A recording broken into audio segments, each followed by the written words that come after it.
विदा। रविंद्रनाथ टैगोर। कन्या के पिता के लिए धैर्य करना थोड़ा बहुत संभव भी था, परंतु वर के पिता पल भर के लिए भी सब्र करने को तैयार नहीं थे। उन्होंने समझ लिया था कि कन्या की विवाह की आयु पार हो चुकी है, परंतु किसी प्रकार कुछ दिन और भी पार हो गए तो इस चर्चा को भद्र या अभद्र किसी भी उपाय से दबा रखने की क्षमता भी समाप्त हो जाएगी। कन्या की आयु अवैध गति से बढ़ रही थी, इसमें किसी को शंका करने की आवश्यकता नहीं थी, किंतु इससे भी बड़ी शंका इस बात की थी कि कन्या की तुलना में दहेज की रकम अब भी काफी अधिक थी। वर के पिता इसी हेतु इस प्रकार से जल्दी मचा रहे थे। मैं ठहरा वर, अपितु विवाह के विषय में मेरी राय से अवगत होना नितांत व्यर्थ समझा गया। अपनी कर्तव्य परायणता में मैंने भी किसी प्रकार की न्यूनता नहीं आने दी, यानी FA पास करके छात्रवृत्ति का अधिकारी बन बैठा। परिणाम ये निकला कि मेरे संबंध में श्री प्रजापति के दोनों ही पक्ष, कन्या पक्ष और वर पक्ष, बार बार बेचैन होने लगे। हमारी जन्मभूमि में जो पुरुष एक बार विवाह कर लेता है, उसके मन में दूसरी बार विवाह करके रचनात्मक कार्यों में कोई जिज्ञासा या उद्वेग नहीं होता। एक बार नर मांस का स्वाद लेने पर उसके प्रति बाघ की जो मन की दशा होती है, नारी के विषय में भी बहुत कुछ वैसी ही हालत एक बार विवाह कर लेने वाले पुरुष के मन में भी होती है। एक बार नारी का अभाव घटित हुआ कि फिर सबसे पहला प्रयत्न उस अभाव को पूर्ण करने के लिए किया जाता है। ऐसा करते हुए इस बार उसका मन दुविधा में नहीं रहता कि भावी पत्नी की आयु क्या है और उसकी अवस्था कैसी है। मैं देखता हूं कि सारी दुविधा और दुश्चिंता का ठेका आजकल के लड़कों के नाम ही छूटा है। लड़कों की ओर से बारंबार विवाह का प्रस्ताव होने पर उनके पिता पक्ष के चांदी के समान श्वेत केश खिजाब की महिमा से बारंबार श्याम वर्ण को अपना लेते हैं, और उधर बातचीत की तप्ताग्नि से ही लड़कों के श्याम केश मारे चिंता और परेशानी के रात के कुछ ही घंटों में उठने का उपक्रम करते हैं। आप विश्वास कीजिए, मेरे मन में ऐसा कोई विषय या उद्वेग का श्री गणेश नहीं हुआ, अपितु विवाह के प्रस्ताव से मन मयूर बसंत की दक्षिण पवन की शीतलता में नृत्य कर उठा। कौतूहल से उलझी हुई कल्पना की नई आई हुई कोपलों के बीच मानो गुपचुप कानाफूसी होने लगी। जिस विद्यार्थी को एडमंड वर्क की फ्रांसीसी क्रांति की घोर टीकाओं के 5-7 पोथे जबानी घोटने हों, उसके मन में इस जाति के भावों का उठना निरर्थक समझा जाएगा। यदि टेक्स्ट बुक कमेटी के द्वारा मेरे इस लेख के पास होने की लेश मात्र भी शंका होती, तो संभवतः ऐसा कहने से पूर्व ही मैं सचेत हो जाता। परंतु मैं ये क्या ले बैठा? क्या ये भी कोई ऐसी घटना है जिसे लेकर उपन्यास लिखने की योजना बना रहा हूं? मेरी योजना इतनी शीघ्र आरंभ हो जाएगी, मैंने इसकी कल्पना भी नहीं की थी। प्रबल आकांक्षा थी कि वेदना के जो कजरारे मेघ गत कई वर्षों से मन पर छा रहे हैं, उन्हें किसी बैसाखी संध्या की तूफानी वर्षा के वेग द्वारा बिल्कुल ही निष्प्राण कर दूंगा।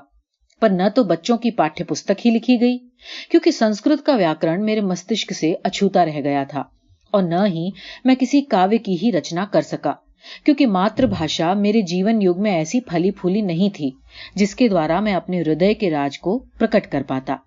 अतः देख रहा हूं कि मेरे अंतर का सन्यासी आज अपने अट्टाहस से अपना ही परिहास करने के लिए बैठा है। इसके अतिरिक्त वो करे भी तो क्या? उसके अश्रु शुष्क जो हो गए हैं। जेठ की कड़कड़ाती धूप वस्तुतः जेठ का अश्रु शून्य क्रंदन ही तो होता है। जिसके साथ विवाह हुआ था उसका वास्तविक नाम नहीं बताऊंगा, क्योंकि आज ब्रह्मांड के पुरातत्ववेत्ताओं में उसके ऐतिहासिक नाम के विषय में विशेष विवाद होने की शंका नहीं है। जिस ताम्र पत्र पर उसका नाम अंकित है वो मेरा ही हृदय है। वो पट और पत्नी का नाम किसी युग में भी विलुप्त होगा, ये सोचना मेरी कल्पना से बाहर है। परंतु जिस सुनहरी दुनिया में वो अक्षय बना रहा, वहां इतिहास के विद्वानों का आना जाना नहीं होता है। इस पर भी मेरे लेख में उसका कुछ न कुछ नाम तो होना ही चाहिए।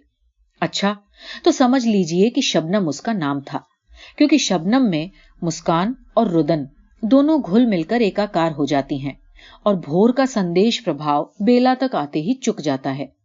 शबनम मुझसे केवल 2 ही वर्ष छोटी थी। मेरे पिता गौरी दान से विमुख हों सो बात नहीं थी।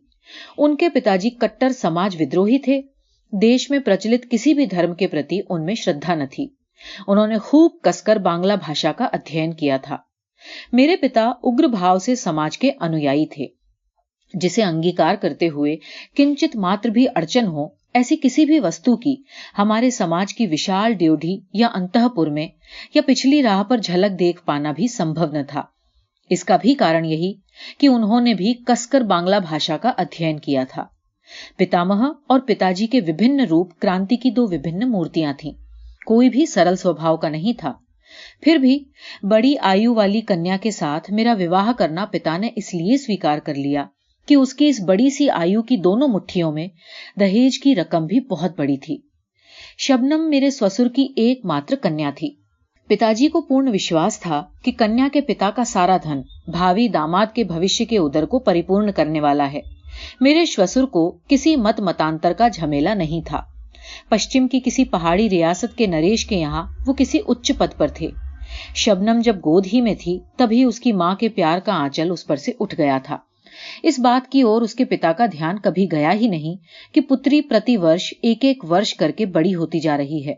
वहां उनके समाज का कोई ऐसा ठेकेदार नहीं था जो उनके नेत्रों में अंगुली डालकर इस सच्चाई को उनके हृदय में बिठा देता। शबनम ने यथा समय उम्र के 16 वर्ष पार किए, किंतु वे स्वाभाविक 16 वर्ष थे, सामाजिक नहीं। किसी ने उसे यौवन के प्रति सचेत होने का परामर्श दिया ही नहीं और न ही उसने स्वयं उस ओर देखा। मैंने 19वें वर्ष में कॉलेज के तृतीय वर्ष में पैर रखा, तभी मेरा विवाह हो गया। समाज या समाज के ठेकेदार के मत से वो आयु विवाह के उपयुक्त है या नहीं, इस विषय में दोनों पक्ष लड़ भिड़कर चाहे खून खराबा कर बैठें, किंतु मैं तो निवेदन के साथ यही कहना चाहता हूं कि परीक्षा पास करने के हेतु ये आयु जिस प्रकार ठीक है, विवाह करने के लिए भी उससे किसी प्रकार कम नहीं। विवाह का सूत्रपात एक चित्र के द्वारा हुआ था।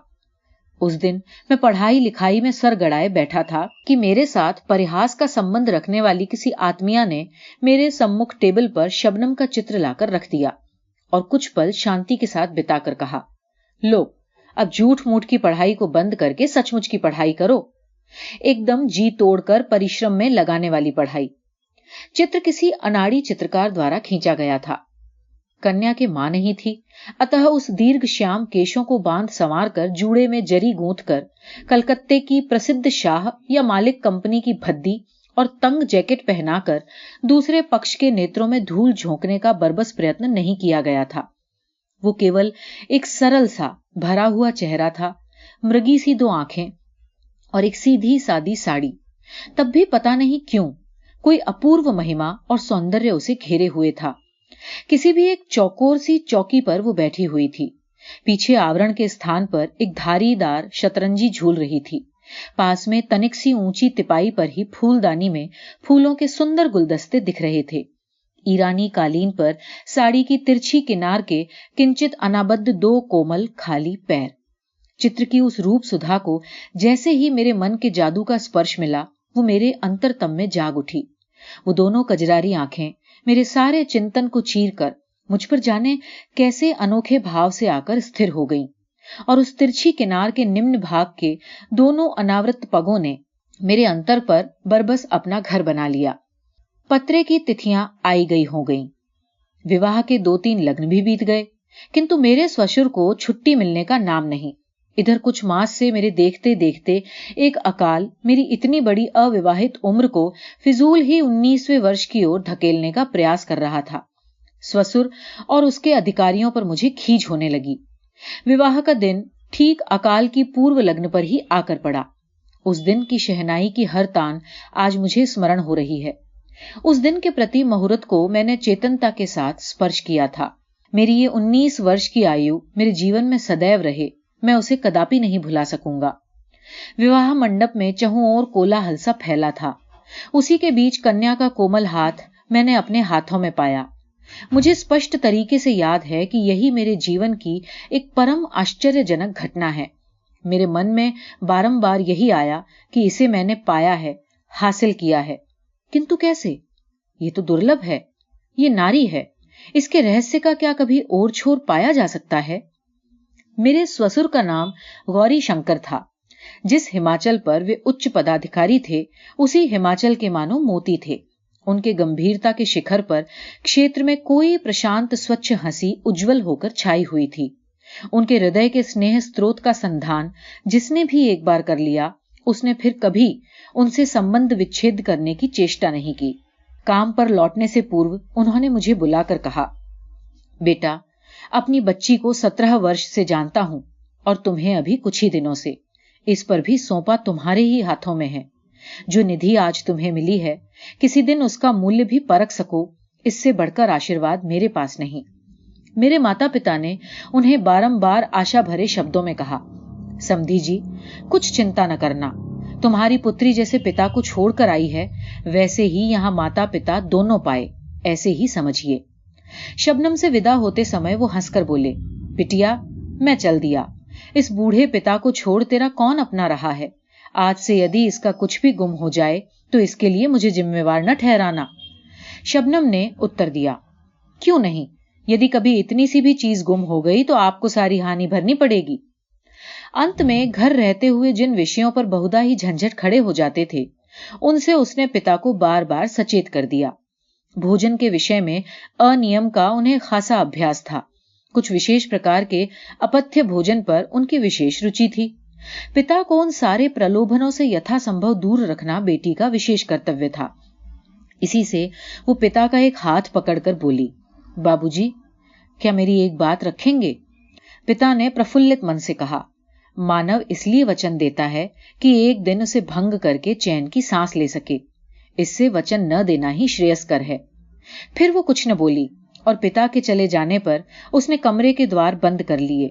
इसके बाद की घटना का बखान अंतर्यामी ही कर सकते हैं। पिता पुत्री की अश्रुहीन विदाई का दृश्य पार्श्व के कक्ष की चिर कौतूहली अंतःपुरिकाओं ने देखा, सुना और आलोचना की। कैसी अजीब बात है भला। रूखी सूखी जमीन पर रहते रहते इन लोगों का हृदय भी सूख कर कांटा हो गया है। माया ममता का चिन्ह तो लेश मात्र भी नहीं रहा। राम राम राम। मेरे ससुर के मित्र बनमाली बाबू ने ही हमारी बातचीत पक्की की थी। वो हम लोगों के परिवार से भली भांति परिचित थे। वो मेरे ससुर से बोले, बेटी को छोड़कर तो तुम्हारा दुनिया में कोई नहीं है। यहीं इसके पास ही कोई मकान लेकर जिंदगी के शेष दिन काट डालो। उत्तर मिला, जब दान दिया है तो निश्चेष करके ही दे डाला है। फिर लौट लौट कर निहारने से उसकी पीड़ा बढ़ेगी। जिस अधिकार को एक बार त्याग चुका, उसे बार बार बनाए रखने के प्रयत्न से बढ़कर विडंबना और क्या होगी। अंत में मुझे एकांत में ले जाकर किसी अपराधी की तरह सकुचाते हुए बोले, बिटिया को पुस्तकें पढ़ने का बड़ा चाव है और लोगों को खाना खिलाना पिलाना उसे बहुत अच्छा लगता है। यदि बीच बीच में तुम्हें रुपए पैसे भेज दिया करूं, इससे वे नाराज तो नहीं होंगे ना? सुनकर मुझे तनिक आश्चर्य हुआ, कारण कि जीवन में कभी किसी ओर से भी धनराशि मिलने पर पिताजी नाराज हुए हों, उनका ऐसा बिगड़ा मिजाज तो मैंने कभी नहीं देखा। जो हो, मेरे ससुर मानो मुझे घूंस दे रहे हों, कुछ ऐसे ही भाव से मेरे हाथों में 100 रुपए का एक नोट थमाकर वो वहां से चटपट चल दिए। मैंने देखा इस बार जेब से रुमाल निकालने की बारी आ ही गई। स्तब्ध होकर मैं विचारों में खो गया। मैंने अनुभव किया कि ये लोग बिल्कुल ही अन्य जाति के मानव हैं। अपने सहपाठियों में कितनों ही को तो विवाह करते हुए देखा है मैंने। विवाह मंत्रों के उच्चारण के साथ ही साथ स्त्री को एक बारगी कंठ के निम्न भागों में वो उतार लेते हैं। हजम करने के यंत्र तक पहुंचने पर थोड़ी देर के बाद वो पदार्थ अपने गुणों और अवगुणों का हल कर सकता है और इसके फलस्वरूप हृदय के भीतर चिंता बनकर हलचल प्रारंभ हो सकती है। सो होती रहे, परंतु निगलने के रास्ते में इससे कोई रुकावट नहीं पहुंचती। किंतु मैंने विवाह मंडप में ही ये समझ लिया था कि पाणी ग्रहण के मंत्र द्वारा जिसे प्राप्त किया जाता है, उससे घर गृहस्थी तो भली भांति चल जाती है, परंतु उसके हृदय को पूर्ण रूपेण पाना 15 आना बाकी रह जाता है। मुझे संदेह है कि विश्व के अधिकांश पुरुष पत्नी को ठीक ठाक पाते हैं या उनको समझ पाते हैं। वे स्त्री को ब्याह कर तो ले आते हैं, किंतु उपलब्ध नहीं कर पाते और न कभी उन्हें इस बात का एहसास हो पाता है कि उन्होंने पाया कुछ भी नहीं। उनकी पत्नियां भी मृत्युकाल तक इस कटु सत्य से अवगत नहीं हो पाती। लेकिन मैंने ऐसा अनुभव किया कि वो मेरी साधना की निधि है। वो अचल संपत्ति नहीं, संपदा है, अगाध रत्न राशि है। शबनम नहीं, इस नाम से काम नहीं चलेगा। एक तो ये कि वो उसका वास्तविक नाम नहीं और न ही ये उसका यथार्थ परिचय है। वो तो दिवाकर की तप्त रश्मि है, क्षयकालीन उषा की विदा बेला के अश्रुओं की बिंदु नहीं। नाम को गोपनीय रखकर आखिर क्या होगा? उसका वास्तविक नाम था हेमंती। मैंने देखा 17 वर्ष की सुंदरी पर यौवन का पूरा आलोक बिखरा हुआ है।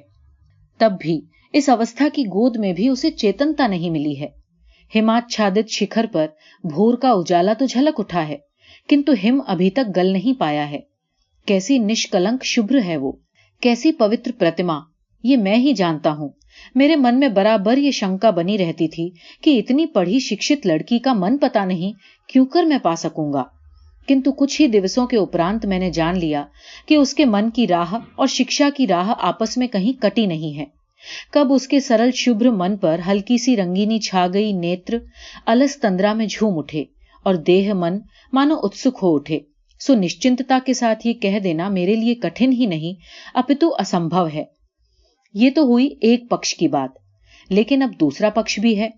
वो और उसके विषय में पूर्ण रूप से कहने का समय अब आ पहुंचा है। मेरे ससुर राज दरबार में उच्च पदाधिकारी थे, इसलिए उनकी कितनी धनराशि बैंक के खातों में है, इस संबंध में जनश्रुति ने बहुत तरह के अनुमान बिठाए थे। इनमें से किसी भी अनुमान की संख्या लाख के आंकड़ों से नीचे नहीं पड़ती थी। फलस्वरूप एक ओर पिता के प्रति सम्मान बढ़ता गया, तो दूसरी ओर उनकी इकलौती बेटी की प्रति स्नेह। हमारी घर गृहस्थी का काम धंधा और तौर तरीका जानने के लिए हेम खूब उत्सुकता दिखला रही थी, किंतु मां ने उसे अगाध स्नेह दिखाने के अभिप्राय से किसी काम में हाथ नहीं लगाने दिया। यहां तक कि मायके से हेम के साथ जो पहाड़िन मेहरी आई थी, उसे उन्होंने वास्तव में अपने कक्ष में घुसने नहीं दिया। फिर भी उसकी जाति पाति के बारे में किसी प्रकार का कोई अपवाद नहीं किया। वे डरती थीं कि विशेष छानबीन करने पर कहीं कोई अरुचिकर सत्य न सुनना पड़ जाए। दिन शायद इसी तरह कट जाते, लेकिन एक दिन पिताजी का मुंह घोर गंभीर दिखाई दिया। बात यह है कि मेरे ससुर ने मेरे विवाह में 15,000 रुपए नकद और 5,000 के आभूषण दिए थे। इधर पिताजी को किसी कृपापात्र दलाल से ये पता चला कि ये धनराशि कर्ज लेकर जुटाई गई थी, जिसका ब्याज भी कुछ मामूली न था, और लाख रुपए की अफवाह तो बिल्कुल उड़ाई हुई थी। वास्तव में मेरे विवाह के पूर्व ससुर की संपत्ति के परिणाम के विषय में पिताजी ने उनकी कोई आलोचना नहीं की थी। तब भी न जाने किसी तर्क पद्धति से आज उन्होंने ये बिल्कुल पक्का निश्चय कर लिया कि उनके समधी ने जानबूझकर ये धोखा उनके साथ किया। इसके अलावा पिताजी की ये धारणा थी कि मेरे ससुर राजा के मुख्यमंत्री या उसी समान किसी उच्च पद के अधिकारी हैं। पीछे पता चला कि वे वहां के शिक्षा विभाग के अध्यक्ष हैं। पिताजी ने टीका की, अर्थात विद्यालय के मुख्याध्यापक। विश्व में जितने भी भद्र पद हैं, उनमें ये सबसे ऊंचा है। पिताजी ने बड़ी बड़ी आशाएं कर रखी थीं कि आज नहीं तो कल ससुर के अवकाश प्राप्त करने पर राजमंत्री के पद पर वे स्वयं ही प्रतिष्ठित होंगे। इन्हीं दिनों के कार्तिक मास में रामलीला के उपलक्ष्य में हमारी जन्मभूमि का सारा परिवार कलकत्ते वाली हवेली में आ जुटा है। वधू को देखते ही उनमें एक छोर से दूसरे छोर तक कानाफूसी की लहर दौड़ गई। क्रमशः अस्फुट हुई। दूर के नाते के संबंधी नानी ने कहा, आग लगे मेरे भाग को, नई बहू ने तो उम्र में मुझे भी हरा दिया। सुनकर नानी की समवयस्का बोल उठी, अरे हमें न हराएगी तो हमारा बच्चा विदेश से बहू लाने ही क्यों जाएगा। मां ने तत्परता के साथ और उग्रता के साथ उत्तर दिया, भैया रे, ये क्या बात हो रही है। बहू ने अभी 11 पार नहीं किए, यही अगले फागुन में 12 में पांव धरेगी। पछुआ देश में दाल भात खाकर बड़ी हुई है बेचारी, सो देह तनिक अधिक संभल गई है। वृद्धाओं ने शांत अविश्वास के साथ उत्तर दिया, सो बिटिया रानी, इतनी कमजोर तो हमारी निगाह अभी नहीं हुई है। हमारे ख्याल में तो लड़की वालों ने जरूर उम्र कुछ दबाकर बताई है। मां ने कहा, हम लोगों ने तो जन्मपत्री देखी है। हाँ, बात सच है, किंतु जन्मपत्री से ही तो प्रमाणित होता है कि बहू की उम्र 17 है। वृद्धाओं ने कहा, सो जन्मपत्री में क्या धोखाधड़ी नहीं चलती। इस बात पर घोर वाद विवाद छिड़ गया, यहां तक कि संघर्ष की नौबत आ गई। उसी क्षण वहां हेम पहुंची। उन दोनों वृद्धाओं में से एक ने उससे पूछा, बहू रानी, तुम्हारी उम्र क्या है, बताओ तो भला। मां ने आंखों से संकेत किया, किंतु हेम उसका मतलब न समझ सकी। बोली, 17। मां तिलमिला उठी। उसने उसी अवस्था में कहा, तुम्हें मालूम नहीं है। हेम विरोध का प्रदर्शन करती हुई बोली, मुझे ठीक मालूम है मां, मेरी उम्र 17 है। वृद्धाओं ने गुपचुप एक दूसरे के हाथ दबाए। बहू की मूर्खता पर खींचकर मां बोली, हाँ हाँ तुम्हें तो सब मालूम है, लेकिन तुम्हारे बाबूजी ने हमसे खुद कहा है कि तुम्हारी उम्र 11 है। सुनकर हेम चौंक उठी, बोली, बाबूजी ने? कभी नहीं, वो ऐसा नहीं कह सकते। मां ने कहा, तुमने तो चकित कर दिया है। समधी जी स्वयं मेरे सामने कह गए थे और बिटिया कहती है कभी नहीं। ये कहकर मां ने आंख से फिर संकेत किया। अब की बार हेम संकेत समझ गई, लेकिन उसने कंठ को और भी मजबूत करके कहा, बाबूजी ऐसी बात कभी नहीं कह सकते। मां ने स्वर को धीमा करके कहा, तो तू क्या मुझे झूठा ठहराना चाहती है? हेम ने फिर वही दोहराया, बाबूजी कभी झूठ नहीं बोलते। इसके बाद मां जितना भी अपवाद फैलाने लगी, उतनी ही कालिमा फैलकर सबको एकाकार लीपने पोतने लगी। इतना ही नहीं, मां ने नाराज होकर पिताजी के सम्मुख अपनी बहू की मूढ़ता और जिद्दीपन की शिकायत रखी। पिताजी ने उसी क्षण हेम को बुलाकर धमकाते हुए कहा, इतनी बड़ी अविवाहित कन्या की अवस्था 17 वर्ष की थी। वो कन्या के लिए कोई बड़प्पन की बात है जो उसका ढिंढोरा पीटती फिरोगी? हमारे घर में ये सब कुछ नहीं चलेगा, कहे देता हूं। परंतु हाय रे भाग्य, बहू रानी के प्रति पिताजी का ये मधु मिश्रित पंचम स्वर इस प्रकार उस्ताद बाज खां के घोर षड्स तक कैसे उतर आया? हेम ने व्यथित होकर पूछा, यदि कोई उम्र जानना चाहे तो क्या उत्तर दूं? पिताजी बोले, झूठ बोलने की आवश्यकता नहीं, कह दिया करो कि मुझे नहीं पता, मेरी सास मां जानती हैं। इसके बाद झूठ किस तरह बताया जाता है, इसका सारा उपदेश सुनने के बाद हेम कुछ इस तरह चुप हो गई कि पिताजी को यह समझना बाकी न रहा कि उनका सारा सदुपदेश बिल्कुल चिकने घड़े पर पानी की तरह पड़ा। हेम की दुर्गति पर दुख क्या प्रकट करूं, उसके समक्ष तो मेरा मस्तक नत हो आया। मैंने देखा शारदीय प्रभात के आकाश की तरह उसके नेत्रों की वो सरल उदार दृष्टि मानो किसी संशय की छाया से म्लान हो उठी हो। भीत मृगी की तरह मानो उसने मेरे मुख की ओर देखा और सोचा, मैं कदाचित इन्हें नहीं पहचानता। उस दिन मैं एक सुंदर जिल्द वाली अंग्रेजी कविताओं की एक पुस्तक उसके लिए खरीद कर लाया। उसने पुस्तक को अपने सुंदर हाथों से थामा, फिर धीमे से गोद में रखकर एक बार भी उसे खोलकर देखा नहीं। मैंने उसके दाएं हाथ को अपने हाथों में लेकर कहा, हेम, मुझ पर नाराज न होना, मैं तो तुम्हारे सत्य के बंधन में बंधा हुआ हूं। वो सुनकर भी कुछ न बोली, केवल तनिक मुस्कुरा दी। सृष्टिकर्ता ने वैसी ही मुस्कान जिसे दी है, उसे और कुछ भी कहने की आवश्यकता कहां पड़ती है। इधर पिताजी की आर्थिक तरक्की के कुछ दिनों बाद से सृष्टिकर्ता के इस अनुग्रह को चिरस्थायी कर रखने के स्वार्थ से हमारे यहाँ नए उत्साह से पूजा पाठ चल रहा था। आज तक कभी भी पूजा अर्चना में बहू की कभी भी बुलाहट नहीं हुई। अचानक नई वधू को पूजा का थाल सजाने का आदेश मिला। वो बोली, मां, मुझे समझा दो कि कैसे और क्या करना होगा। प्रश्न कुछ ऐसा न था जिसे सुनकर किसी के सिर पर आसमान टूट पड़ता। ये तो सब लोग भली प्रकार जानते थे कि मात्रहीना हेम प्रवास में ही इतनी बड़ी हुई है। तब भी इस उद्देश्य का आशय तो केवल हेम को लज्जित करना ही था।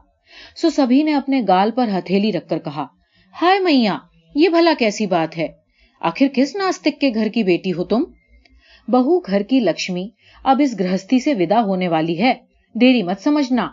और इसी प्रसंग में हेम के पिता को लक्ष्य करके न जाने कितनी अकथनीय बातें कही गईं। कटु आलोचना की हवा जब चलनी प्रारंभ हुई, तब से हेम आज तक बराबर चुप रहकर सब सहती आ रही थी। कभी पल भर के लिए भी उसने किसी के सामने अश्रु न बहाए, किंतु आज तो उसकी बड़ी बड़ी आंखों को प्लावित करती हुई अश्रुओं की झड़ी लग गई। वो खड़ी होकर बोल उठी, आपको मालूम है, वहां मेरे बाबूजी को सब लोग ऋषि कहते हैं, ऋषि मानते हैं। सुनकर उपस्थित लोगों ने पेट भरकर दिल के गुबार निकाले। इस घटना के उपरांत जब कभी उसके पिता का उल्लेख करना होता तो सब लोग यही कहते, तुम्हारे ऋषि बाबूजी। इस बहू का सबसे मर्म का स्थान कौन सा है, इसे हमारे यहाँ सबने अच्छी प्रकार समझ लिया था। वास्तव में मेरे ससुर ब्राह्मण थे, न कि ईसाई, और बहुत करके तो नास्तिक भी नहीं। पूजा अर्चना की बात कभी उनके ध्यान में आई नहीं।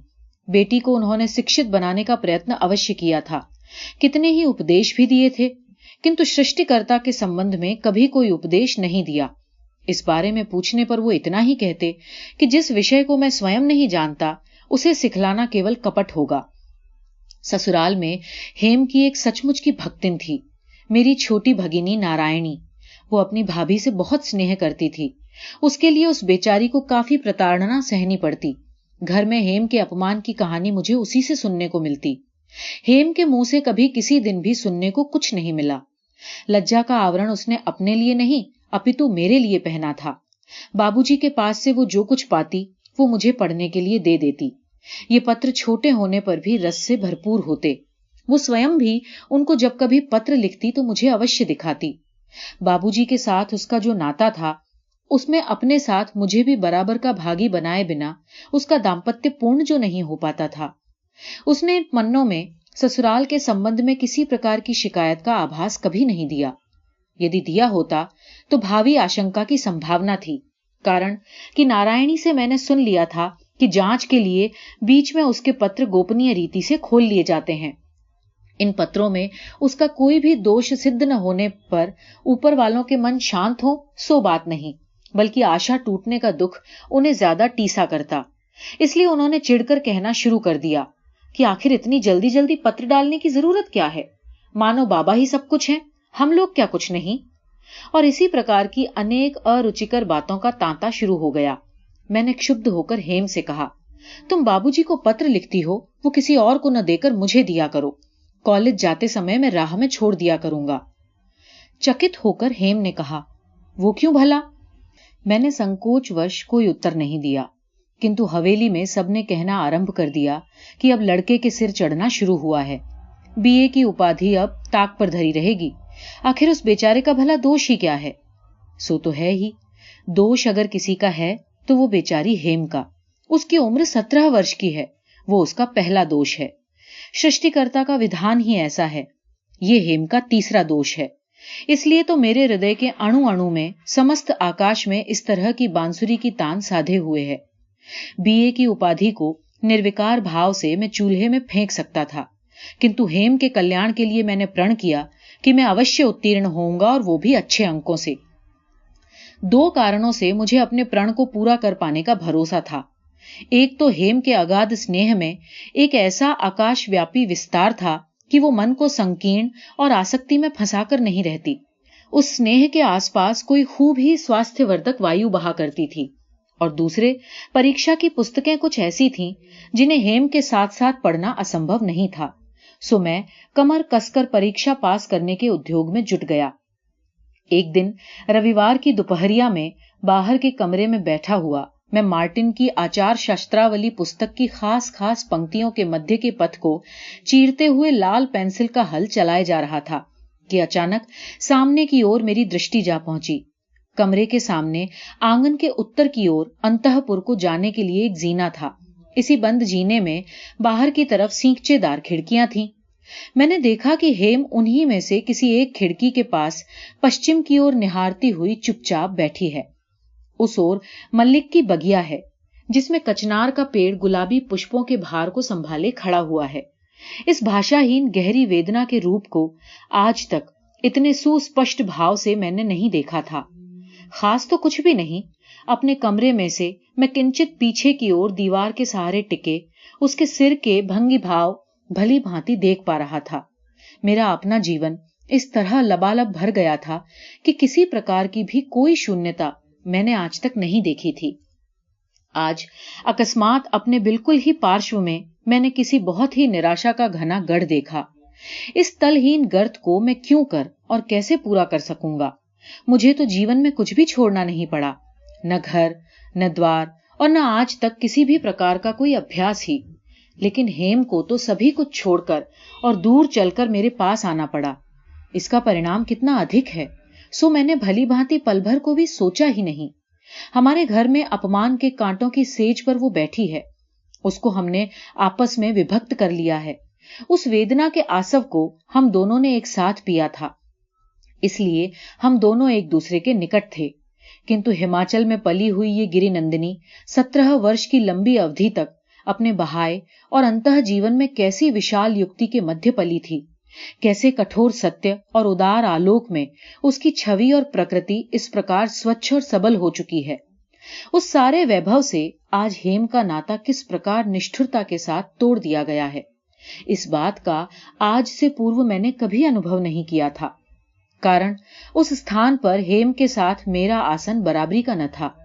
वो तो अंदर ही अंदर पल पल तिल तिल करके मृतप्राय सी होती जाती थी। उसे मैं सब कुछ दे सकता था, किंतु मुक्ति नहीं। मुक्ति मेरे अपने अंतर में थी ही कहां। इसी हेतु कलकत्ता की संकरी गली में खिड़की के सींकचों के भीतर से मूक आकाश के साथ उसके मूक मन की बातचीत हुआ करती। किसी दिन रात को उठकर मैंने देखा कि वो बिछौने पर नहीं है। हाथों पर सिर को थाम कर तारों से भरपूर आकाश की ओर मुंह उठाए वो छत पर लेटी है। मार्टिन का चरित्रता का बखान वहां पड़ा रह गया। मैं सोचने लगा कि मेरा कर्तव्य क्या है। बाल्यकाल से ही पिताजी के साथ मेरे संबंध में संकोच की कोई सीमा न थी। समक्ष होकर भी कभी उनसे किसी वस्तु के लिए प्रार्थना करने की न तो मेरी आदत थी, न ही साहस। किंतु आज मुझसे रहा नहीं गया। लाज और संकोच को ताक पर धरकर मैंने उनसे कह ही दिया, उसकी तबीयत इन दिनों कुछ अच्छी नहीं, सो एक बार बाबूजी के यहां भेज दें तो अच्छा होगा। सुनकर पिताजी चकित हो गए। उनके मन में इस बात का तनिक भी संदेह नहीं रहा कि हेम ने ही मुझे इस अभूतपूर्व साहस का बीजारोपण करके यहां भेजा है और अच्छी प्रकार सिखा पढ़ाकर। वे तत्काल ही उठकर अंतःपुर गए और हेम से पूछा, बहू, क्या तुम्हें कोई नई बीमारी है? बताना तो भला। हेम ने सिर झुकाकर उत्तर दिया, कहां, मुझे तो कोई बीमारी नहीं। पिता ने सोचा उत्तर तेज दिखाने के लिए है, किंतु हेम जो प्रतिदिन सूखती जा रही थी, सो नित्य प्रति देखते रहने के कारण हम लोग समझ नहीं पाते थे।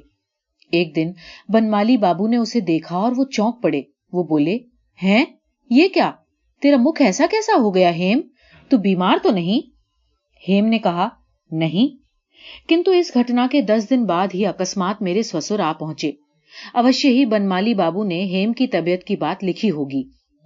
विवाह के उपरांत पिता से विदा लेते हुए हेम ने अपने अश्रु रोक लिए थे, किंतु आज जैसे ही उन्होंने उसकी ठोडी छूकर मुंह ऊपर को उठाया तो उसके अश्रुओं का बांध टूट गया।